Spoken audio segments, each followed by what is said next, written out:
Tonight's show is brought to you by the Mysteries of the Heavens, Vendetti Optics, and you, our listeners. If you're listening to this, if you have the volume up loud enough, you can probably smell me.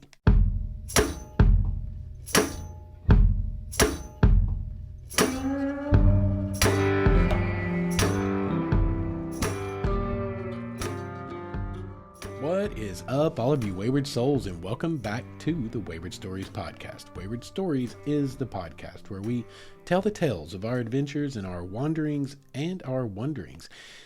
And y'all, today, I think that we have a little bit of both wandering and wondering. As I sit down to record this tonight, the 2024 total solar eclipse is just a couple of hours in my rear view, as is just 100 miles or so, and a whole lot of dust that I've eaten today. And if you look closely at my face, I am very much sunburned. I had a big adventure today, and that's what we're going to talk about tonight. And I can't wait. The quick housekeeping tonight is simply this: please like, please share, please subscribe, please rate and review. Let's move on. Let's talk about this a little bit. That's what we're here to talk about, the eclipse tonight. Today is the day. It has just happened, and I'm still high. To be completely honest, I'm still high. It had that kind of an experience, or that kind of an effect on me, which we will talk about more later. But what I want to do tonight is I want to take the opportunity while the iron is hot, while this is fresh in my psyche and my soul, to share the experience I had with you today. This is my first full total solar eclipse. I have seen partials like many of you, and I can now tell you firsthand that if you've not experienced a total in totality, in the path of totality, it's not the same. It's not the same. This will change you. So I just want to talk about the whole eclipse experience tonight, and we're going to start from the beginning, how this is kind of like, that's going to be tonight's episode. So we're going to start from the beginning. This has been a huge build up, a huge lead up. Some 2 years ago, you may remember me mentioning this right here on this podcast.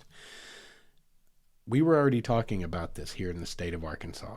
I'll never forget the search and rescue meeting, where they brought this up, and we were like, this is like 2 years away. And it's like, no, it's this big a deal. We're expecting to double the population of our state, And now is the time to prepare. So there has been an enormous buildup of momentum. And then you get tourism involved, right? And tourism's our industry now in Arkansas. Ootside of meth and chickens, it's tourism now, baby. And so the tourism industry has been hyping this to the umpteenth, right? Big deal coming. I mean, so much so, like, for the last week, well, starting on, I believe, Thursday night, our search and rescue team, for example, we've kind of been on a standby status, and we put together, for the first time since I've been on the team in 8 years, we put together dedicated teams to AM, PM shifts to be available for whenever they were available. This is something you committed to up front. Again, our search and rescue is volunteer, but it's like, who can, volunteer for these shifts? My shift started last night at 7 o'clock. Essentially, I considered myself on as soon as I dropped my daughter off at 5 o'clock yesterday, Sunday, the 7th. And I was on till 7 a.m. this morning. Thankfully, nothing eventful happened overnight, but we've had people on shifts. There's like this whole, back to this that not a lot of people know about. I mean, most of our air evacs, they've had extra, as they like to say, birds on standby, because, a lot of them are more of a kind of a corporation. They've got bases all over, like maybe the South or the Southwest or whatever. So they brought in extra birds, as it were, to the area to be prepared, because with gridlock traffic, if anyone gets hurt, nobody's getting driven anywhere in an ambulance. They're flying. Right?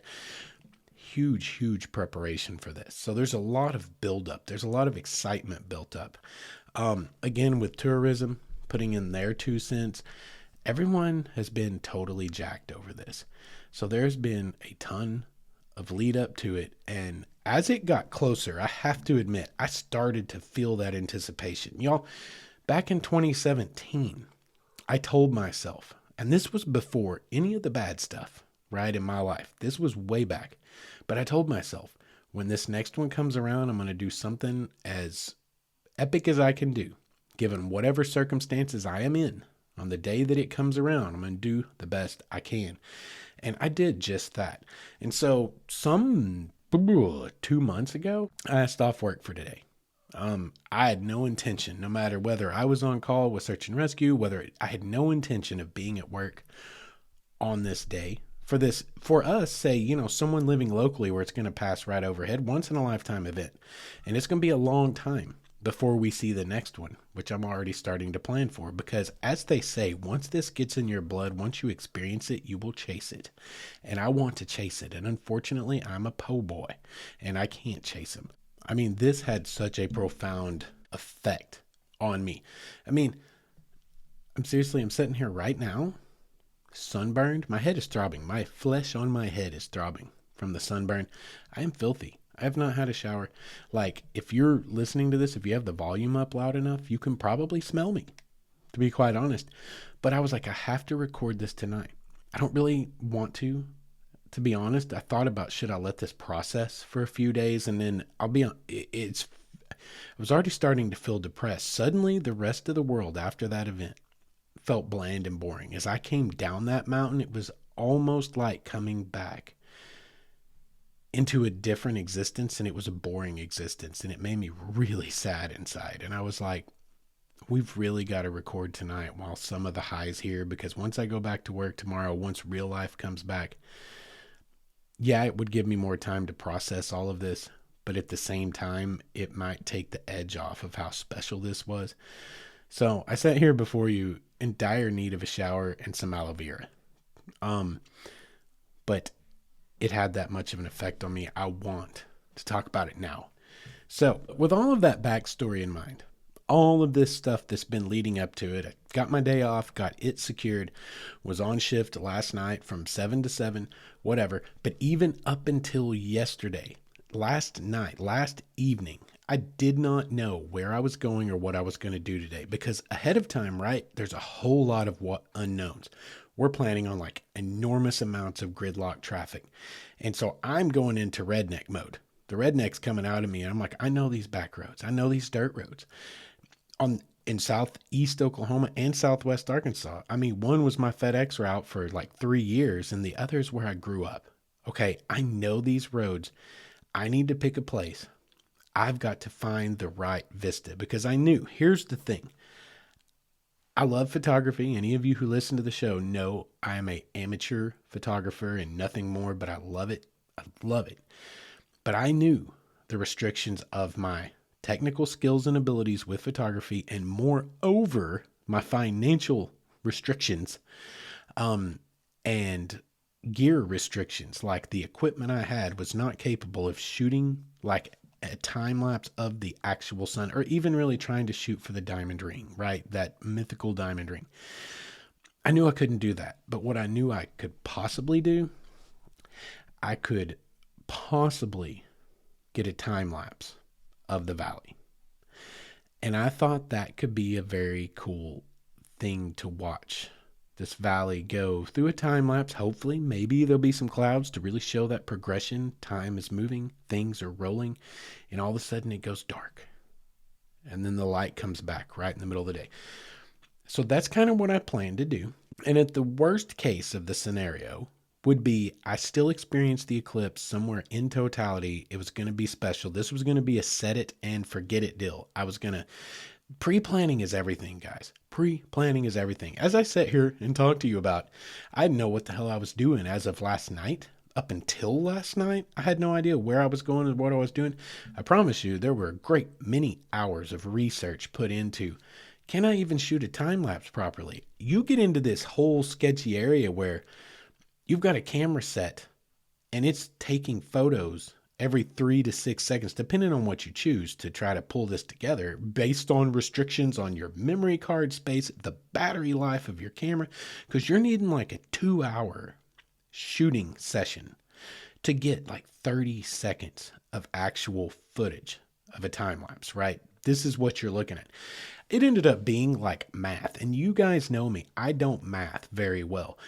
I ended up with like essentially what looked like calculus, some kind of an algorithm on a piece of paper that was like this long, that like was telling me how many seconds between shots, how I needed to expose the shots. It turned into this whole ordeal that nearly imploded my brain. And I finally realized I was like, I have to dumb this down because I'm not going to ruin this experience that may be kind of a once in a lifetime deal over technicalities of trying to capture something that I do not have the ability to capture on the level of a million other people on this planet. They're going to be the ones that get 10 billion likes. They're going to be the ones that go viral. It's not going to be Justin. It's not going to be me. If I capture anything, it's capturing it for me. It's capturing it for my experience. So I decided up front, I want a set it and forget it situation. So even that took hours of research to fully understand what my camera does. I have a newer camera. I've had it for a couple of years, but because of school and other things, I've not really got to use it the way I did my older camera. That camera was kind of my bread and butter, that DSLR. And that was also the camera, and that's what I was doing. Okay, before I started school, that was what I put a lot of my time and effort into. I knew that camera like the back of my hand, what it could do, its capabilities. I understood it. These last 2 years, I upgraded to this mirrorless camera because I thought I've maxed out my capabilities with this DSLR, which was a true statement. Time has borne that out. However, I suddenly, after I got this new camera, is about the time I started school, and I haven't had time to learn this camera properly. I've used it some, but I've not been real happy with it. It's because I haven't had a chance to get to know it and learn how to use it and learn its capabilities. And so a whole lot of this was just almost me primering on what the hell kind of camera do I even own now and how does it work? That alone took some hours. And then you get me starting to overcomplicate things by putting together the algebraic equations necessary to hopefully just shoot a stupid time lapse of a valley. And then I didn't even know what valley, where, and if I was going to be able to find an overlook to even take the picture. But I spent a lot of hours getting it set to where I knew what I needed to do with the camera to give myself the best shot. And that left me setting last night with no real clue of where I was going to go yet. And over the last 2 days, I had this cockamamie idea. Down in southeast Oklahoma, there's a place. There's an abandoned fire watch tower up above the Three Sticks Monument. It's been about 10 years since I've been there. Last time I went there, I went in my old Z71, and by the time I came off that mountain, I had 2 flat tires. That road is not for the faint of heart. It is, right on the edge of being a rock crawling road. Okay, and knowing how ubiquitous UTV side-by-sides have become in the last decade, for sure, and I've seen firsthand what they do to roads and trails. They utterly destroy them. Then they turn into these washout creeks. I was like, okay, this is a gamble. If you shoot for this old Firewatch tower, it may be the shot of a lifetime because you can still go up the steps. It is not gated off. It's on National Forest property. Even the old garage that was attached to the house that the Firewatch personnel would have lived in on site. The old garage is still there, this old rock kind of shed. If it pays off, it's going to pay off huge. Like this could be the shot of a lifetime. If we get there, here's the thing. We don't know that we can get there. And 2, we don't know that we don't show up, and there's not always already a huge, I grew up in that area. I know how people roll. There's nothing guaranteeing that I wasn't going to show up to 400 UTVs all over that old house pad and a huge bonfire and a bunch of drunk people having a huge party. Not the experience I really wanted to have. I was like, this is literally an all or nothing. And not only was it an hour and 10-minute drive to where the dirt road starts, it would have been an hour and 10 or so minute drive to go just 9 miles. That's how rough that road is. It's a 2-hour and 10 to 20 minute investment on what could be a total flop with no real contingency plan B. There was no real way to have a plan B. It's like it either works and you get a shot, or it doesn't work and hey, you're still sitting on the side of a mountain experiencing totality, but you're not getting the shot. It's all or nothing. And after giving that some thought and then looking at the actual track of totality, I realized I had been just on the outer fringes. So it would have been totality, but it would have been like 3 minutes of totality.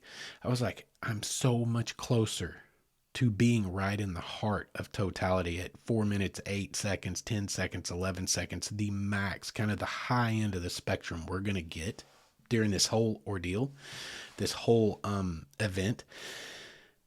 We got to find something else. So I crapped out on that last night. I was like, that's not going to work. That's too risky. It's the risk reward does not, it's skewed the wrong way. It's skewed way more towards risk. What else can we do? So I sat down with Google Maps and I went to satellite view and I was skimming around my old stomping grounds, my FedEx runs, because down there, well, Mount Magazine's down there for one thing. Knew I didn't want to be there. State park, big name. It's going to be packed. Okay. Did not want to be on Mount Magazine. So I'm looking the fringes. I want somewhere I can go back roads because I'm planning for crazy traffic on the highways, which when I took off this morning didn't pan out, but going back, that was happening. But I was thinking ahead. I'm trying to cover all my bases. I couldn't spend a whole weekend somewhere camped out and have my place staked, right? I had my daughter this weekend. She had to go to school today, unfortunately for her. So it's like, I'm leaving either last night or this morning. So I decided I'm going to leave before the rooster crows really early this morning. And it worked out pretty close to that. And I'm going to get somewhere, right? I'm going to get somewhere. So last night I'm like, but where is that somewhere? As I scanned my old stomping grounds, this was really kind of a godsend. It's almost one of those things. It's like how this just worked out. For all I know about the back roads of this state, for all the places I've explored and all the things I've done, where I ended up today, I've never heard of in my life. And I even ran a FedEx route for 3 years, all around that area, real close to where I ended up today. And I mean, we're talking back in the sticks, houses are 10 miles between them in some places. But I'd never heard of this. And so as I'm scanning all over Google Maps and I'm looking everywhere, I'm looking at topo maps. I'm looking for high points. This is how desperate I am. I'm like, I have to find somewhere, even if I'm bushwhacking through the forest to find a sheer bluff face to get this entire valley. This is what has to happen. And as I'm scanning around, suddenly on Google Maps, this thing pops up. It says Lake Vista or Lakeview Vista. I don't remember now. And I was like, what's this? And I see someone's been there and they've taken pictures and oh my God, the view. Oh my God, the view. And I was like, this is it. This is my place. How do I get there? And I'm already planning for it. And then suddenly I realized Google Maps takes me to a spot at the bottom of the mountain, like 6 miles away. And it's like, and then you walk from there. I'm like, that's not going to happen. There's no way. I wouldn't have time, right? And there's a bushwhack. There's no trail. So I get to looking. I pull it back to satellite view and I realize that Google Maps, loses its crap when it gets to a certain point. But it appeared that there are roads that could get me to where I wanted to go. I mean, this was it actually has a national forest sign, Lakeview Vista or whatever, Lake Vista. And so I went and I read every single review in in Google reviews for it, looking for a clue. And I found one. Found one man who said, Google Maps doesn't show it, but you can make it all the way from Sugar Grove, though the road is rough. You can make it all the way through from Sugar Grove. And I was like, ooh, I've got a place indicator. I know that I can go from Sugar Grove to there. Give me satellite. So I'm looking at satellite and I see this line and it disappears in places under tree canopy, but I can follow this line. And I'm like, I think this is it. And I figured out as far as Google could take me. And then I took a picture of my laptop screen on my phone and sent it to my iPad to take my iPad with me so that once I lost the maps, I could literally just look at the picture on my iPad screen to figure out more or less if I'm in the right direction. And then it dawned on me, my old FedEx days coming through for me. I went and found, I've got county maps for every damn county in this part of the state. It's one of the first things they teach you when you start a new route. Go to the county courthouse on your route first day and get the county map. Everyone has one.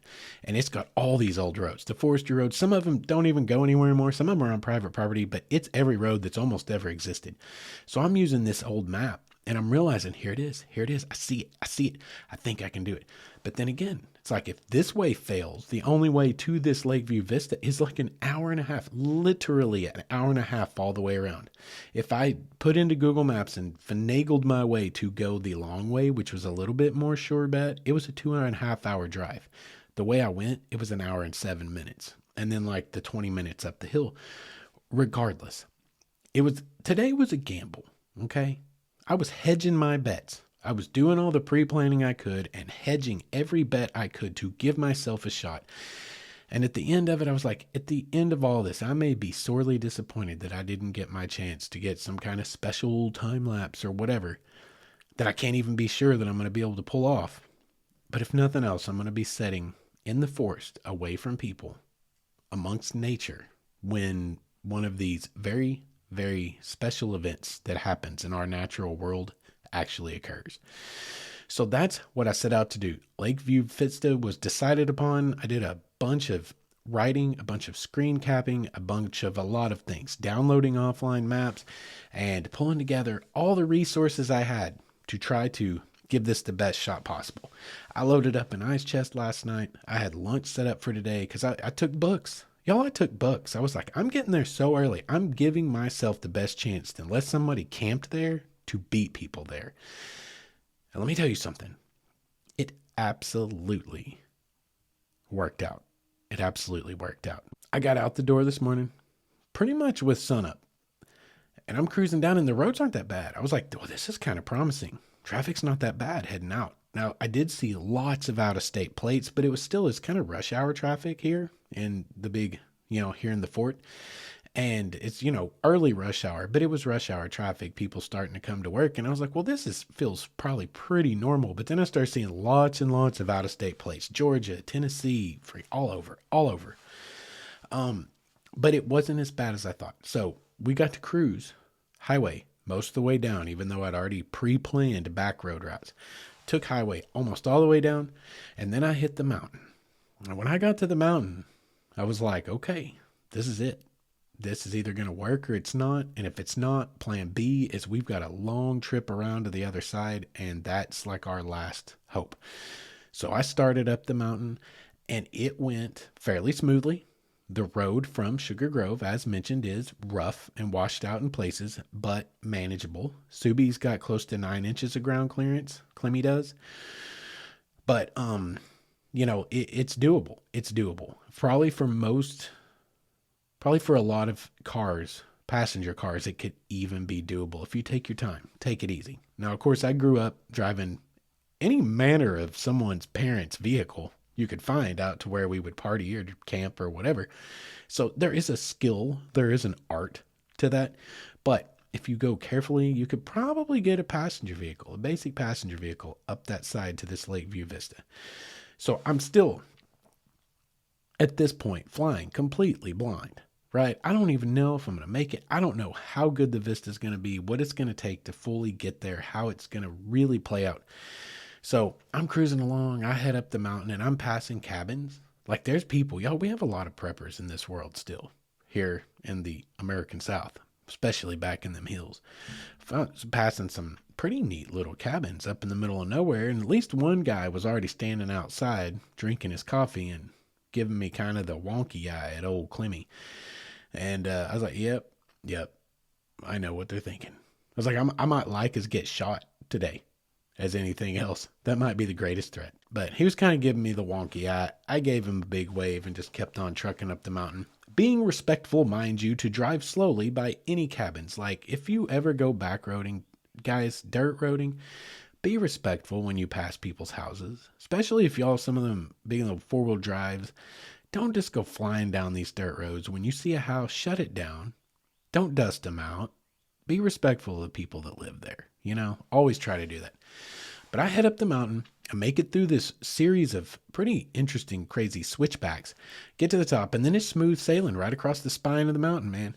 And I get down and all of a sudden there's just a sign, like it's hidden up in the brush a little bit, but it's like Lakeview Vista. national forest. Whip in there, and all of a sudden, I pull into like a little bitty parking pad behind an old, probably CCC built rock wall. Quite honestly, I bet you anything it's a CCC construction, WPA. And I'm staring off of this, this chasm across at Mount Magazine to my north, Blue Mountain Lake between Mount Magazine and myself. Sunrise is over, but the sun's still in morning mode. There's some low clouds far off to the east in the valley over the Petit Jean River. Oh my gosh, this panned out. And guess what? Nobody else was there. I was like, I couldn't have asked for better than this. I could not have asked for better than this. It worked out like a freaking charm. It's like everything, all the planning, all the hedged bets for at least the location came together at one time. And I was like, cash, money, right? This could not have worked out better. All the bet hedging, the hedging of the bets, it all paid off on the location. Now, an even more nerve-wracking thing begins, which is starting to find the composition I want for the shot and trying to plan out how many seconds per exposure, how much length of exposure can I get, how long can I run this thing. If people come, how can I keep them out of my field of view, my field of shot? How can I get the camera ready to go without eating too much battery? 2 hours of continuous running will drain a battery fast. This is going to be a whole thing. And so then I really kind of started fretting, but I slowed down. I was there by myself and it was beautiful.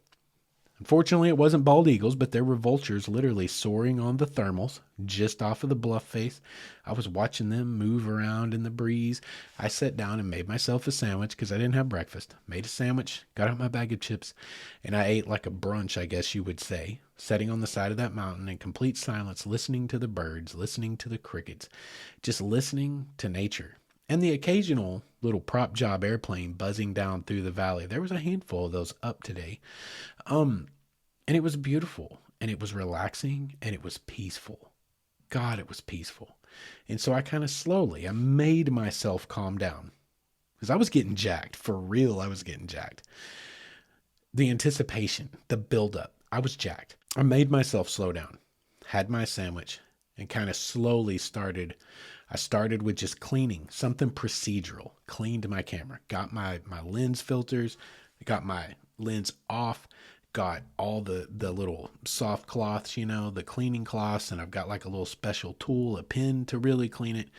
Cleaned it up really good and started to mess with the settings, started to play with the math a little bit, fudge it this way, fudge it that way, doing it in camera, letting the camera do the algorithm, let the camera do the damn calculus, right? And tell me how long it's going to play for, how long it's going to, how many shutters or how many captures for every few seconds, etc., etc. Let the camera figure it out. And I messed with that for a while. I got everything set up. I found a composition. That took me a little while because you want a foreground, right? I've got Mount Magazine, the tallest point in Arkansas, to the north in the distance, taking up literally, it's like dominating my frame, except for in the valley below me, which is Blue Mountain Lake, which also shares dominance of the frame. But you need foreground. If you want that to look distant, you can't just have airspace in front of you. I needed that rock that I was setting up on, that bluff top. I needed that in the foreground to force that perspective out. That's part of photography, right? But how much? How much do I put in the foreground? That was a real question. I kept moving it around. I spent 20 minutes moving the camera around until something felt right to my vision, right? I was messing with the rule of thirds. I was trying to make sure everything was in the thirds in the frame. And I just messed with it until it felt right. In the end, all the rules I know of photography, they didn't exactly fail me, but following them just didn't feel right. I wasn't getting the result that felt right, if that makes sense. So finally, I just started moving around. And that's something for any of you photographers out there, especially like me, amateurs, budding photographers. Something doesn't feel right, move your body, move the camera, move your perspective, move around. But I knew I needed foreground perspective. I finally found what I was happy with. Interesting, that it was just the way it was. It was just literally a move a couple of feet to the right so that the bluff that had kind of this little bend, a quick drop back towards me in it, exposed more of the valley, at least on the right side of the frame. And somehow that added the perspective. Everything I wanted to see in the frame came together, and I was like, this is the shot. If we're going to get this shot, and now we've got the composition set up, the subject is set up. This is still in question. Now it's a matter of starting this thing at the right time, letting this baby run, hoping the battery holds out, hoping the SD card can hold 1,000 shots, because that's what, or I think I had it at 1,096 frames to take to get as much, length of exposure as I can, because an eclipse lasts 3 hours, right? If you want to see it when it's broad daylight all the way to complete darkness, there's like around an hour and a half window there from the time the moon first nicks the disk of the sun to where it's totality. And then it's another hour and a half on the other side, roughly. It's around a 3-hour event. Totality happens in like an hour window from where it starts to become noticeable to complete dark and then back out. But I couldn't go a full 3 hours, but I needed as much time as I could. So I got all of it set up, and now it's the point of start it at the right time and hope everything works. All the hedged bets are now on the table. Everything is in place and ready. And I'm still at this point alone. And it's nice. And this is a great point to take us to break, because we're right at 30 minutes. We'll be right back. What is up, all of you wayward souls? I want to tell you guys about our newest sponsor, Bendetti Optics, a brand based right here in the good old US of A, Portland, Oregon, to be exact. And I bought my first pair of Bendetti sunglasses about a year and a half ago and fell in love with them, so much so that I got online and ordered a couple of more pair. And when I did, there was a small shipping snafu, an order fulfillment snafu, and I got on the phone, gave them a call, and guess what? I get a call back from who? One of the big men themselves, right there in Portland, from the top of the chain.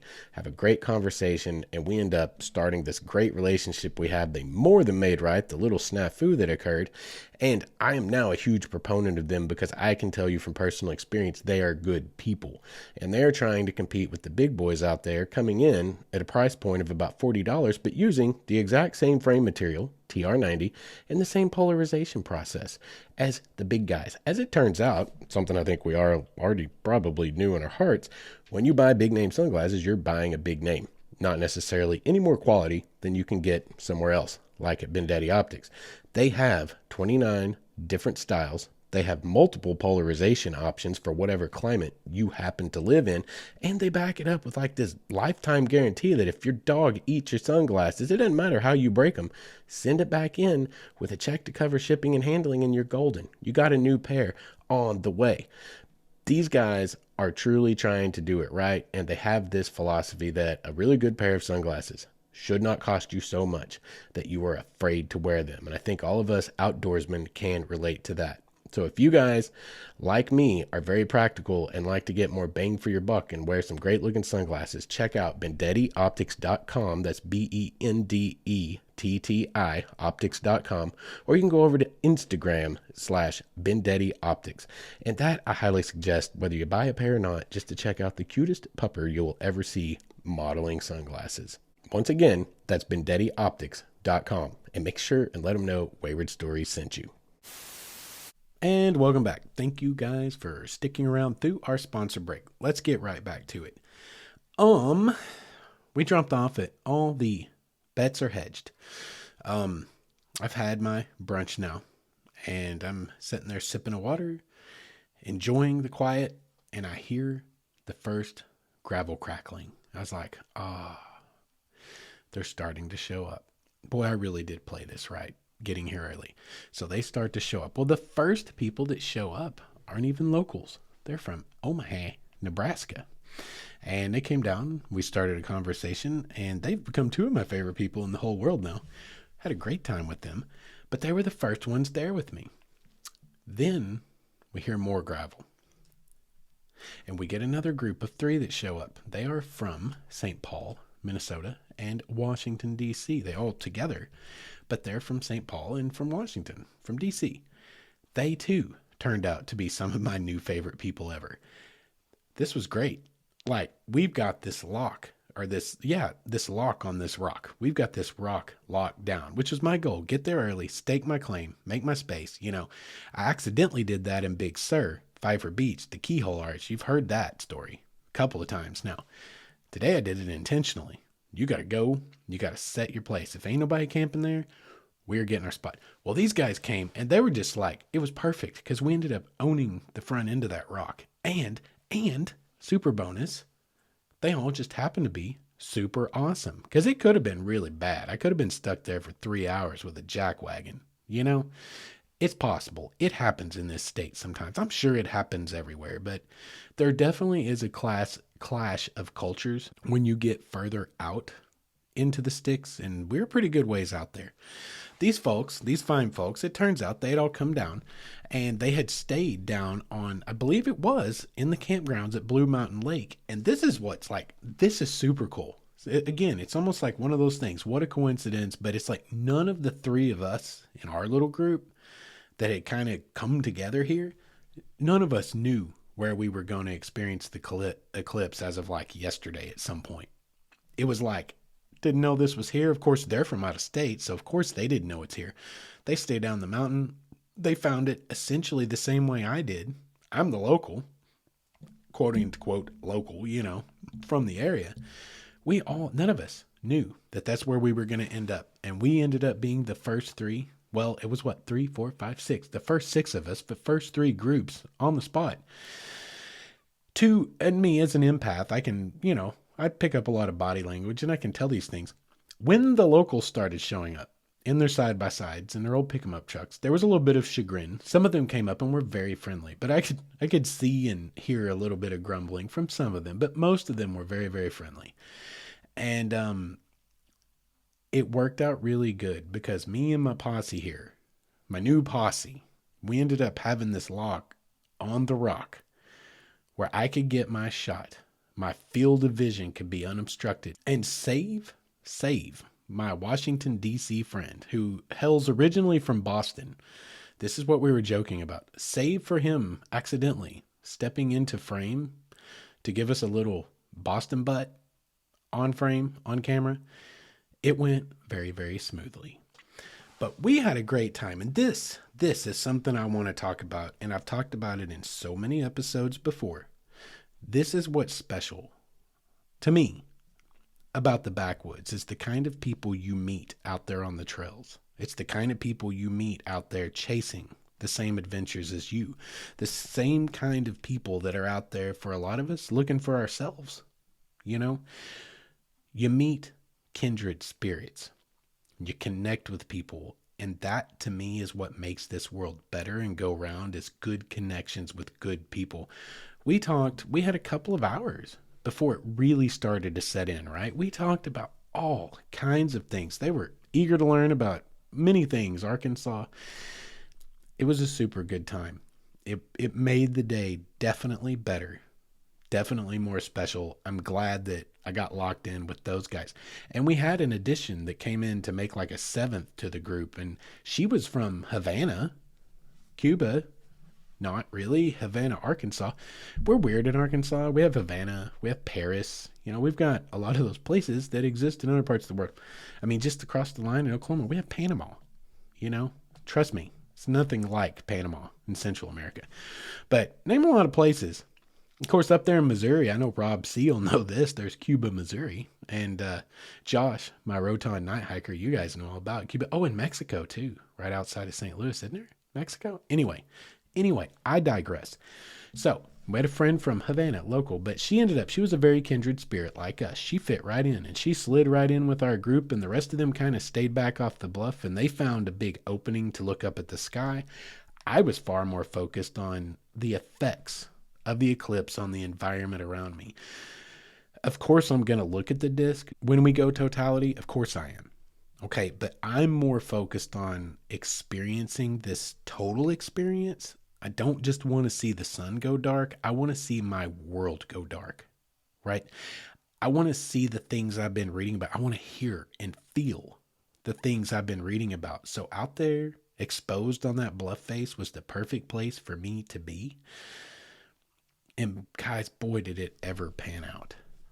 boy, did it ever pan out. And that's what we're going to talk about now, is what this was like for me. Firsthand experience. It's a fresh memory.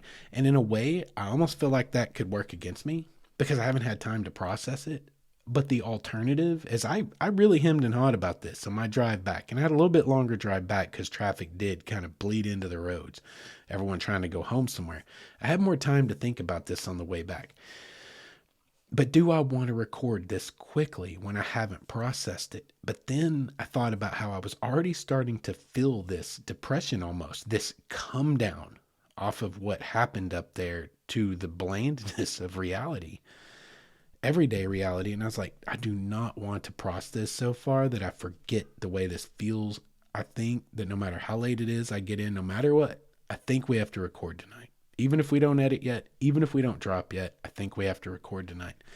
And I'm glad that I'm sitting here doing it. I think this was the right call. Because what happened up there is nothing short of the single most incredible experience of my life. You guys know I am prone to exaggeration, and I usually laugh at myself and point it out. I'm not laughing, and I am pointing out this is not an exaggeration. This is one of those moments that will change you somewhere inside. Okay?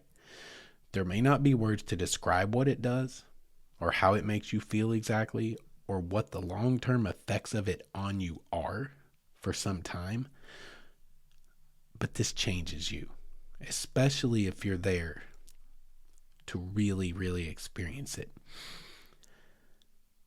So, basically, everything I read online from really, really good authors who had experienced it in totality and had a great way with words, it happened the way that they said it would. One of the things they said, if you don't see totality, but even 98%, 99%, it's just not the same. It's just not the same. And once you experience totality, it's otherworldly, was words that I heard, and it didn't disappoint. It didn't disappoint. So about 45 minutes before, and we were watching the clock pretty close because I had a real timer set for when I could start my big camera, my Canon.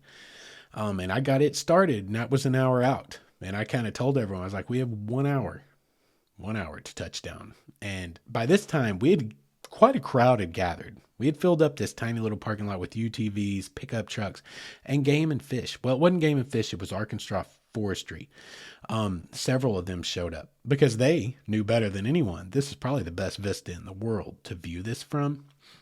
Further cementing that I made a good decision accidentally stumbling into this. And that's a whole other ball game. The view alone, I got to go back, guys. It was a neat drive, and the view alone, you could camp up there. It'd be great. Wake up, possibly, to the cloud cover below you in the valley. If none of you have ever experienced that, I have before. Down there in this area, as a matter of fact, off of the Petit Jean River, but I was running a route for FedEx at the time. Ended up on top of this high peak where this one person who apparently had all the money that, say, Bezos doesn't have, he had the rest apparently, living on top of this damn mountain over Danville. And I had to deliver up there one day, and I looked down, I get up out of the fog that I've been driving in all morning and realized it was clear skies. The sun was shining bright, and below me was what looked like a sea of clouds throughout all the valleys around me. Just like water in a basin, water in a lake. It's something. Good God, it's something. That could very easily happen if you stayed up on top. If you got there early enough, sunset would be nice. Sunrise would be incredible. It's more east facing than west. But further cemented that this worked out because we've got forestry commission guys, several, at least one of them had a broken foot, 3, and I believe I saw 4 and 5. I'm almost positive I saw 2 more that hung back with the rest of the crowd that were not the 3 we interacted with extensively. At least 5. I think it was at least 5, plus a pretty darn big group of locals from what I could tell. And then there's us up here on the front edge. And out of all of us, At about an hour, I let everyone know. I was like, guys, we got about an hour to go. And everyone was really starting to get excited and jacked. At 45 minutes, and this is what I had read online as well, is that at 45 minutes, things will start to kind of noticeably change. Over the next 45 minutes, the atmosphere will begin to change. It will begin to feel cooler. Shadows will grow longer. The birds eventually will stop singing and go to roost. The crickets may start chirping once you hit full totality. You will not hear birds. It'll be dead air other than, say, crickets or frogs if you're down on a lake, possibly, or anywhere near water. And at 45 minutes, people were starting to say, oh man, I should have brought a jacket. It's starting to feel a little chilly. The temperature started to noticeably change. Our totality started at roughly 1:48 p.m. Central Standard Time, which is 13:48. But it actually kicked off at 12:30. That's when the first little nibble hit the disc, which was cool as heck just to see that alone. And it happened. It's almost like astronomers and scientists know what the hell they're talking about, because they said it's going to happen like pretty much at this moment in your location. You look at it and there it is, just the little tiniest pinprick nick out of the corner of the disk of the sun. It was intense. It was just crazy, just that little bit. Well, over the next 45 minutes, guys, it began to change slowly. At first, temperature felt a little down. The breeze got a little bit colder. There was a pretty good breeze right there. You're on a prominent portion on the face of the top of a good mountain peak there. The shadows started to change. The color of the sky. Now, this was a big one. And the more we got closer to totality, we got into, say, the last 20 minutes, the sky started to change color. We were pointing out to each other, look, the clouds are starting to turn pinkish, almost like it's sunset. Though the sun's directly overhead, there was a very hard to see, but pinkish purplish hue. And we did have cloud cover today. It was high cirrostratus for the most part, which kind of complicated things, but it ended up being okay. And it ended up really great for the time lapse. As a matter of fact, it ended up not really obstructing anyone's view of the eclipse. But you could see those clouds. Actually, I think it added a lot of ambiance. It added a lot of atmosphere to this environment. And as it started to change, it did. We got into that last 20 minutes in. It starts to get darker and darker and darker. And then it starts to happen really fast. And it gets eerie almost. It becomes somewhat otherworldly. And I can assure you, I was there with 7 of my new bestest friends and maybe 30 to 40 other people further back. Had I been alone anywhere in a wilderness, that could have been downright creepy, because everything about reality in that moment changes. 20 minutes ago, it was broad daylight and it's lunchtime, time for a late lunch. It is now going completely black in the middle of the day. The birds have stopped singing. The world around you is changing into like a dreamscape. Okay? It puts a lot of perspective. Me as a cultural anthropologist, right? To get to experience a big cultural human event. No, this is a world event, of course. This is a universal event, of course. In many places, lots of planets that have moons have eclipses. But for human cognition, for cognitive thought, for beings on this planet, this is a huge cultural experience. All of these people together witnessing something otherworldly, supernatural feeling even, together. And as a cultural anthropologist, it really, to get to experience that now, here, today, and put the understanding of what it was like in person with a knowledge of science, okay? And what's really happening up there in the skies, to juxtapose my feelings with intellectual knowledge about what's actually going on onto people, say, 5,000 years ago, who had no intellectual knowledge, scientifically speaking, of what was happening in the skies, it suddenly adds so much flavor, so much depth to the mythologies, the folklores, the supernatural stories of cultures of our past. And it makes them so much richer and so much more full to see the ways in which they chose to speak about these things. Like the Choctaw, they have the story of the black squirrel. Who's that guy with a voracious little appetite who snacks on anything he can find all day? And one day he climbed so high on the branches he could really see the sun very closely. And he thought, boy, the sun looks like a great snack. I could snack on that for hours, for days. And so he started to eat the sun, and it blacked out the sun. And the Choctaw people knew that they couldn't have him eating the sun because that's what gave life. And so they started to yell at him and make noises and slam things together to run off little black squirrel. And of course he did, and the sun came back. And thus you get the mythology of the Choctaw people of the eclipse. And you look at the Mayans who believed the sun was eating the moon. It's a lot easier once you've experienced something that touches you inside the way this will, and affects you physically the way that this will, and emotionally and spiritually and mentally.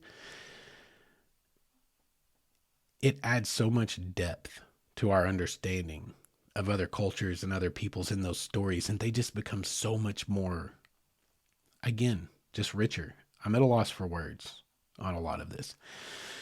So, the actual experience itself, the moment the totality hit, it happens in a few seconds. For an hour, things slowly change. At 30 minutes, it speeds up. At 15 minutes, you start to snowball, and it's rolling downhill like it's really effectively. You're getting colder and colder. It's getting darker and darker. The sky is starting to turn into almost this sepia-toned gloom. Sepia tone is like old West photos, that brownish yellowish. There's purples, there's oranges, and a bead around the entire horizon, and all of this is happening, and you can feel it with your five senses. About the only thing you can't do is taste it. Okay? You feel it, you hear it, you see it. It's everything. It is a multi-sensory experience. And it is absolutely breathtaking. But the moment, those last few seconds, that sun, the moon, they come together and it collapses together. And all of a sudden, I'm getting chills. I'm not even playing right now. I'm remembering it. And I'm getting chills remembering it. Okay? When it collapses together, boom, you get that diamond ring effect everyone was talking about, and you see it with your naked eyes. That's the one time through the entire eclipse you can take those glasses off and experience what's happening. It's getting me choked up right now. And I am an emotional dude. Y'all know that, but I'm not joking. If you didn't experience it, you don't know. That diamond ring, that is one of the single most beautiful things you may ever see with your physical eyes happen in the real tangible world around you. Guys, that corona and that diamond ring, and then Bailey's beads, they've been talking about Bailey's beads because of the differences in the shape of the surface of the moon, right? It's got craters, it's got valleys, it's got mountains, and the sun cuts the edges through the edges of those valleys, and you'll get these little flares that are like, they call them Bailey's beads, I guess. But that diamond ring, that diamond, that pinpoint that just explodes off of one of the edges. I saw it. I don't know. I guess it's the same for everyone. To me, I saw it off directionally. It doesn't matter. I don't need to try to orient that. I was looking up in the air. It moved me. I had chills over my entire body, and it brought me to tears. True story. And then I tore myself away from looking directly at that to observe the environment around me, and it was like something out of a dream. That's the best I can come up with. It felt like a dream I had at some point in my life. The atmosphere is so tangibly, visibly different. And it's eerie, but it's beautiful. It is so incredibly beautiful. And I took enough time to hit record on my phone and shoot at the horizon, but I wasn't really thinking about where I was aiming. Justin wasn't in videographer mode. Justin wasn't in podcaster mode. Justin wasn't in YouTuber mode. God forbid Justin should ever be in influencer mode. God, if that ever happens, somebody come beat me. Um, I was just in human mode, hoping that once I hit record and just kind of aimed that way, but just looked with my eyes wherever I wanted to experience it, something good would come out. And I think there was a little bit of good footage came out of that, but that I didn't give a crap, to be honest with you. I mean, I'd hoped like it'd be nice if I could try to capture this, but I was way more experienced on this. You're way more focused on this 4 minutes of experience. That's like 4 minutes out of my lifetime. That's 4 minutes. You want to talk about how precious time is. I may get another shot in another 20 years or so, from my understanding, if I go chase it. But I knew in that moment, this may be my 4 minutes that I get to experience at this, and that's what I intended to do. And I did, and it moved me. It touched me in ways that I can't explain to you right now. I really don't have the words yet. I don't have the vocabulary for it. Don't have the vernacular. Choose your descriptive word. I don't have it. I don't have it. But what I do have is a feeling in here that I saw something borderline spiritual. You know, that's a physical thing that just happened. Astronomy, science, it can explain it.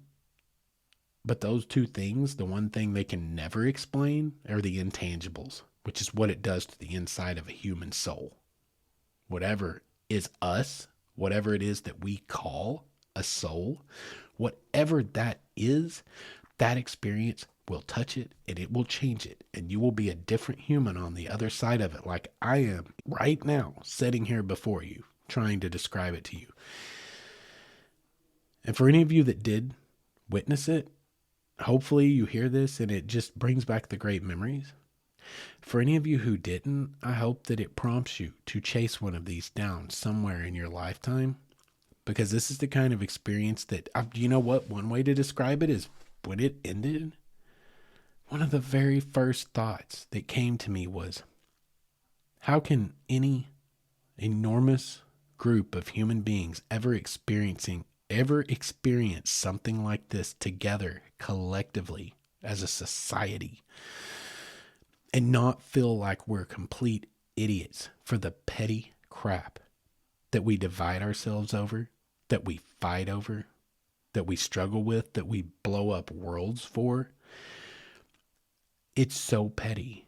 That moment is a moment of like oneness with everyone and everything. We're all experiencing it together.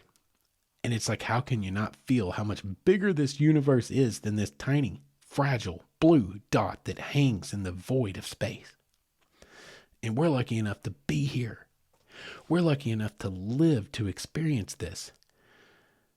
But all we can think about is how much we want to hate everyone else around us. Like, it just puts into perspective the tininess, the pettiness of us and our egos. At least for me, it did. It was a really special experience that I think everyone should try to make an attempt to experience for themselves at least once in their lives. And for me, it was even more special because I made a bunch of new friends today, and they literally, truly were the best people for a bunch of strangers. If I was going to sit on the side of that mountain alone and have to watch that alone with just complete strangers, I couldn't have gotten a better group of complete strangers to experience it with. They were really super cool people. We were all, I think, on the same wavelength. We were all on the same page, and it was really, really special. And I learned a lot of new things today about some new people, and yeah, couldn't have gone any better. The time lapse maybe could have. No, you know what? Really, that time lapse came out as good as I could have ever hoped for, given my limitations of finances, equipment, time, and technical skills. Given all of those limitations, just where I'm at in life at this point, it came out as good as I could have ever hoped for. It pales in comparison to things we're going to see over the next few days come out of this event. It pales in comparison. It's nothing compared to what we're going to see, and I can't wait to see those. Am I going to be jealous? You dang right I am. But I'm a practical dude. I knew my limitations, and I prepared to get the best I could. And you know what? Those preparations paid off, and I got the best I could. It was not a flop. It's something that is special enough for me to go back and look at and remember what it was like for a minute. And so in the end, it wasn't a flop. Everything worked out today. The only part of today that I don't like is the fact that it's going to end, to be completely honest.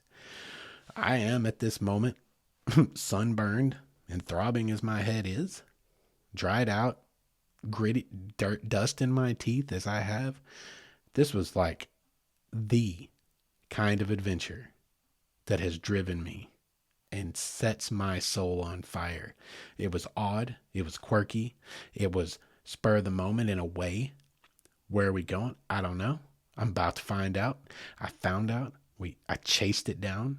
I did everything I could to try to put it together at the last minute. And you know what? It worked out in the end. It worked out in the end. And I couldn't ask for better. I really couldn't ask for better than what today turned out to be. It was something I desperately needed, I think. I needed a little victory. We all need a little victory every once in a while. I needed a little victory. And I got one today. And got some new friends to boot. And that makes me very happy. That makes my soul very, very happy. And to you, my new friends, if you're out there listening, I hope you do listen to the podcast. And I'm glad that we got to hang out. It was a pleasure to meet every one of you. Actually, I need to shout you out by name. There was Ron and Jenny from Omaha, Sharon from Havana, Jeremy from Washington, D.C., and Michelle and Jordan from St. Paul, Minnesota. And guys, I had a great time. I hope you did too. And hope you enjoyed our state. Sure is pretty, isn't it? Just liked you guys. Don't move here. Just don't move here. That's what I saw a post on Facebook the other day, and it made me giggle because it was great. It was like directed at We Are Kansas, and it was like, guys, remember, we're shooting for, hey, y'all got a nice place, come back and see us. Not, hey, move in. We don't want to be so nice that people want to move here. We want to be just nice enough that they might want to come back and say hi. You have to understand this state is exploding in population, and it's getting a little bit awkward. It's getting a little bit, not enough elbow room. Anyway, guys, I think that's good enough. Had a fairly long trip home. Not really that bad, actually. It went pretty smoothly. I saw a lot of the gridlock, but I used my smarticle particles and everything I know about these back roads, and I stayed off of them. And where I was able to skirt alongside some of the major highways, I saw some pretty good congestion. I didn't run into a lot of it. A lot more traffic on the back roads. The locals know. The locals always know, right? I think that's as good a place as any to leave this episode. We probably came up shy of an hour, but you know what? I said what I wanted to say, and I don't need to beat this horse. I think this is good enough. I am recording today, the day of the event. I am still high from it. I am very sunburned, and I am still burning. It'll get redder by tomorrow. And it was worth every second of everything that it took to make today happen.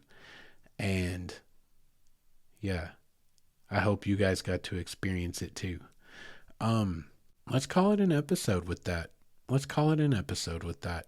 You guys like, subscribe, share, all those things. Rate, review. Those are the important ones. If you want to get in touch with me, and please do, mywaywardstory@gmail.com. Or you can go to waywardstories.com if you want to connect with me on any of the social medias or watch more YouTube videos, not just this. Actually, my time lapse is right over there on YouTube right now. You can already go see it.